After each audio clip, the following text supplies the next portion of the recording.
오늘은 나희덕 시인의 땅끝이라고 하는 작품에 대해서 살펴보도록 하겠습니다. 이 시는 전라도 해남마을에 있는 땅끝을 소재로 좌절과 고통 속에서 깨닫게 된 삶의 아름다움을 노래한 작품입니다. 육지의 끝에 놓인 땅끝은 일종의 극한 상황으로 설정되어 있지만 막바지란 얘기죠. 더 이상 갈 수 없는 그런 공간. 하지만 시적 화자는 이러한 공간에서 오히려 삶의 아름다움을 느낄 수 있다라고 노래합니다. 즉 땅끝이라는 표현은 현실 너머의 세상을 향하는 공간이라는 의미와 바다로 갈 수 있잖아. 더 이상 갈 곳이 없는 궁지, 땅의 끝이잖아. 라는 이중적인 의미를 지닙니다. 그러니까 중의적인 시어다. 이렇게 이해하시면 돼요. 어린 시절 아름다움에 대한 동경으로 찾았던 땅끝은 존재하지 않음을 화자는 인식합니다. 그런데 화자는 살면서 여러 번 그 절망의 끝에 서 보니 절망 속에 오히려 아름다움이 스며 있다는 것을 깨닫게 됩니다. 그리고 화자는 위태로움 속에서 오히려 삶의 아름다움이 있다는 역설적 인식에 도달하게 됩니다. 자, 그럼 어떤 내용인지 전체 읽어보도록 하겠습니다. 산 너머 고운 노을을 보려고 그네를 힘차게 차고 올라 발을 굴렀지.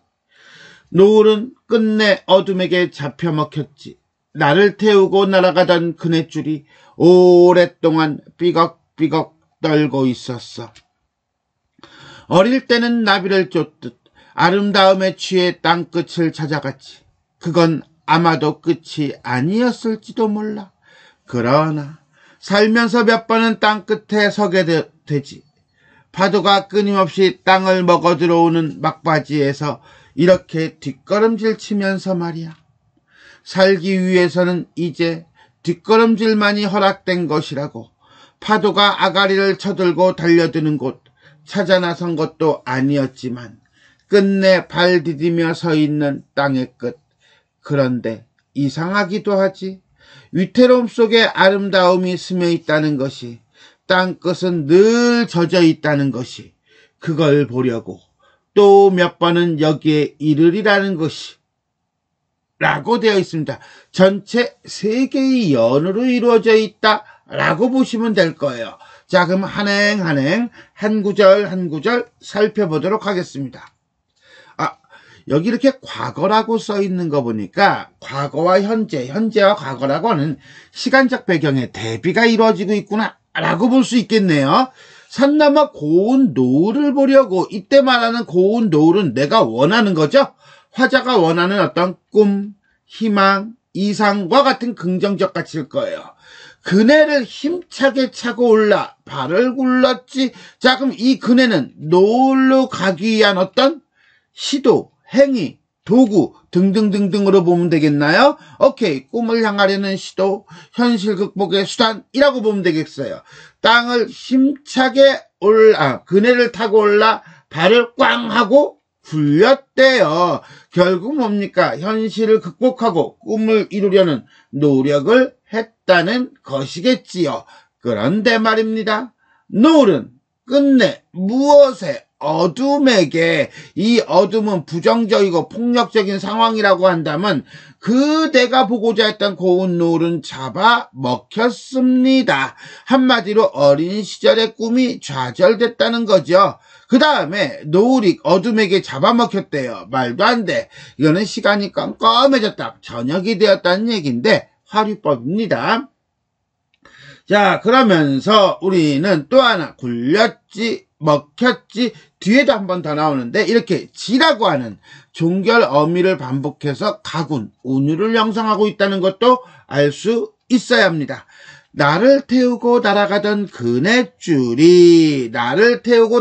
그네줄은요 객관적 상관물이 아니에요. 그런데 삐걱삐걱 떨고 있었어 라고 하는 이 음성 상징어를 통해서 자연스럽게 이 그네줄이 화자의 객관적 발음도 안 된다. 상관물이 되면서 소망의 좌절로 인해 삶이 불안하고 위태로움을 드러내고 있다라고 보시면 됩니다. 자, 1년. 1년은 소망의 좌절로 인한 불안한 삶. 2년 볼까요? 어릴 때는 나비를 쫓듯 이 나비가 막 고운 노을하고 대응되는 거예요. 꿈, 희망, 이상, 아름다움에 취해 땅끝을 찾아갔지. 그러면 이 땅끝은 아름다움이 있는 공간이에요. 이상적이고 아름다운 공간. 전라남도 해남에 있는 땅끝 마을. 그러나 그것은 아마도 끝이 아니었을지도 몰라. 땅끝이라고 했지만 이 땅끝이 아니었을지도 몰라 라고 하면서 끝이 아니다. 절망의 의미를 지니지 않았을지도 모른다. 새로운 무엇이 있을지도 모른다. 그러나 살면서 시상이 바뀌어요. 뭐라고? 과거에서 현재로. 그러니까 여기서부터는 현재라고 보면 돼요. 자, 몇 번은 땅끝에 서게 되기도 하지. 이거는요, 이 해남마을의 땅끝 마을이 아니라 살면서 겪는 땅끝. 한마디로 절박한 삶의 공간.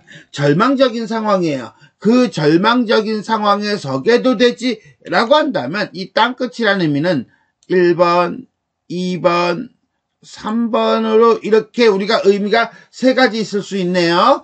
자, 그러나 살면서 몇 번은 땅끝에 서게도 되지.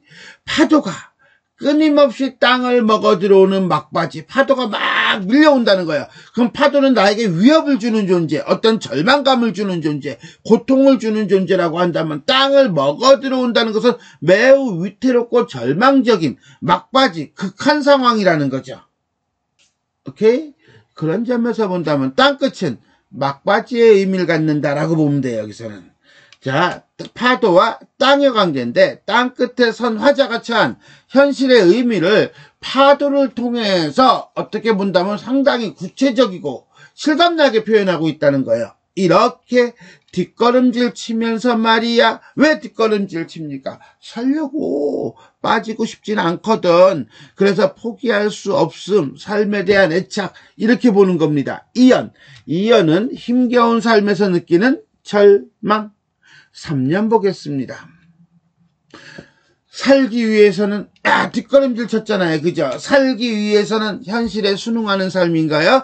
뒷걸음질만이 허락된 거야. 한마디로 말해서 현실에 순응하는 소극적인 태도죠.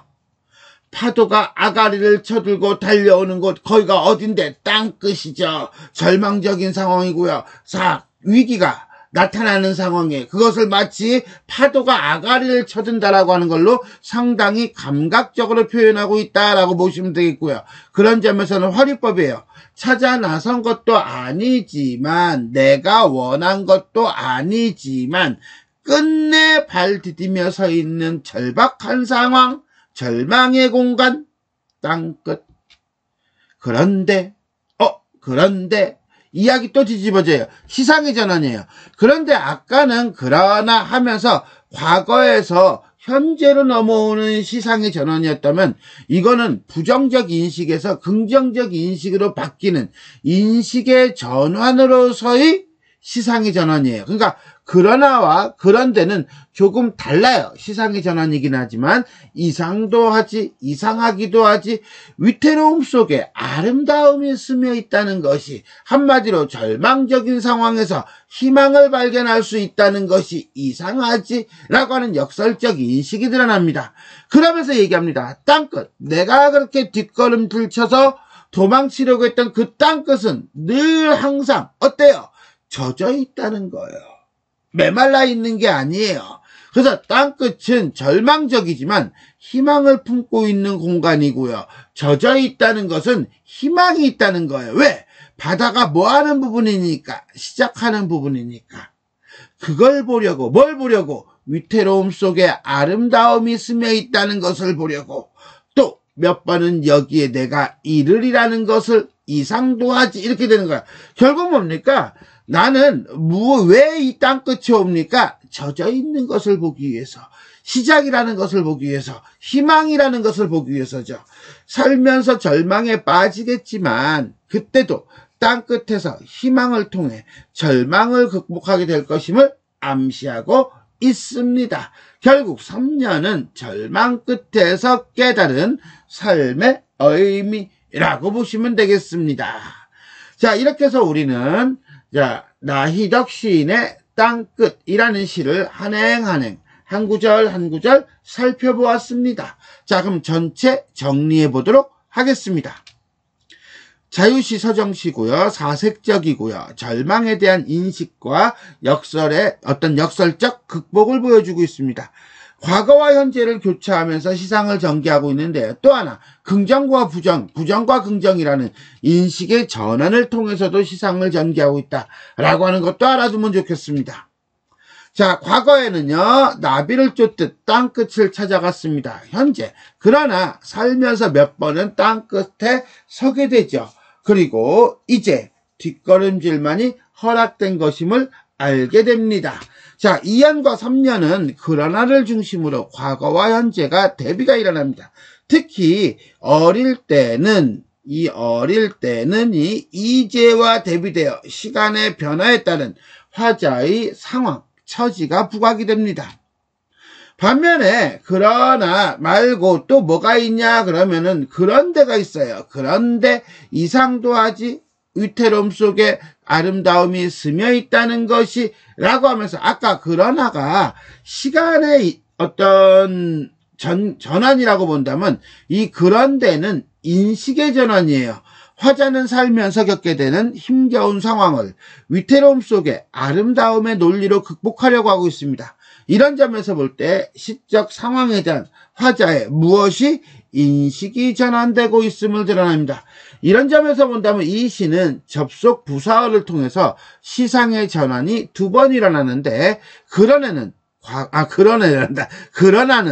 과거에서 현재로, 그런데는 절망에서 희망으로 이렇게 보시면 됩니다.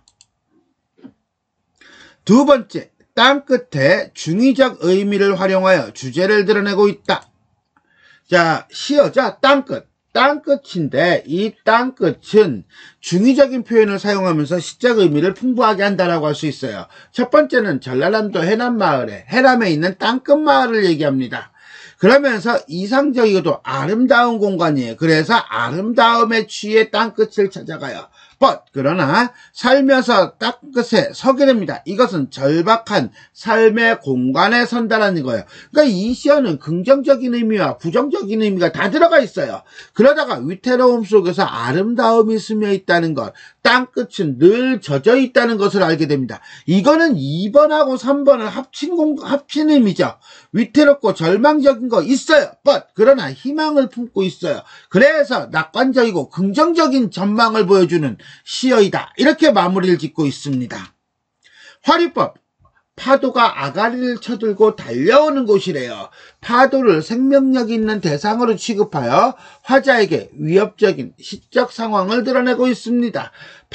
반복은요. 자, 파도가 끊임없이 땅을 먹어 들어오는 막바지에서 이렇게 뒷걸음질 치면서 말이야 라고 하다가 살기 위해서는 이제 뒷걸음질만이 허락된 것이야 라고 해요. 그래서 뒷걸음질이죠. 이 뒷걸음질의 반복을 통해 화자의 절박함이 강조됩니다. 그런가 하면은 또 하나 아까 지지 그랬는데 발을 굴렸지, 잡아먹혔지, 땅끝을 찾아갔지 와 같이 지를 반복해서 운율을 형성하기도 합니다.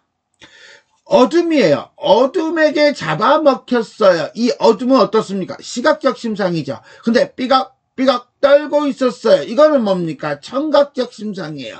그런가 하면 스며있다, 젖어있다는 촉각적 심상이에요. 이렇듯 이 작품은 시각, 청각, 촉각 등 다양한 심상을 사용해서 화자의 상황과 땅끝의 이미지를 형상화하고 있다라고 보시면 되겠습니다.